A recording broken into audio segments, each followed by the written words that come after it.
TDP MP కేంద్ర సహాయ మంత్రి పెమ్మసాని చంద్రశేఖర్ ఈరోజు గుంటూరులో పర్యటించడం జరిగింది. దీంట్లో భాగంగా ఆయన జీజీహెచ్కి వెళ్ళడం జరిగింది. గుంటూరు జనరల్ హాస్పిటల్కి వెళ్ళటం, అక్కడ అధికారులతో ఆయన మాట్లాడటం జరిగింది. ఈ సందర్భంగా ఆయన ఇక్కడ భారీ స్థాయిలో అవినీతి జరుగుతుంది అని చెప్పి ఒక ప్రకటనని చేయటం జరిగింది. ఇక్కడ వైఎస్ఆర్ కాంగ్రెస్ పార్టీ హయాంలో పిఆర్ఓ దగ్గర నుంచి డాక్టర్ల వరకు భారీ స్థాయిలో వైసీపీకి చెందినటువంటి వాళ్ళు పేరుకుపోయారని చెప్పి ఆయన తెలియజేశారు. అలాగే స్థానికంగా ఇక్కడ హాస్పిటల్ లోపల ఒక వాటర్ ప్లాంటు, ఒక చిల్లర కొట్టు, అలాగే ఒక మెడికల్ షాపు, ఇలా సపరేట్గా చాలా ఇక్కడ కొత్తగా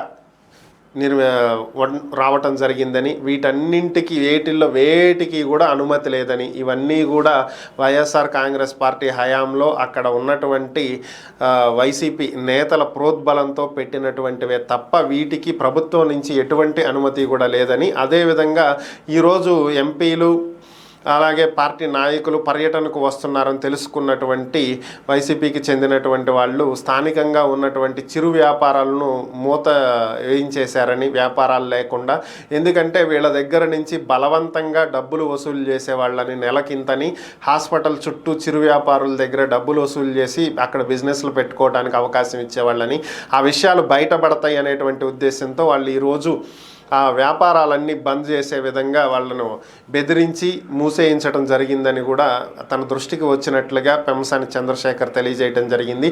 దీని మీద వెంటనే జీజీహెచ్ అధికారులు అలాగే ప్రభుత్వ అధికారులు వైద్య శాఖ చర్యలు చేపట్టాలని చెప్పి ఆయన కోరటం జరిగింది.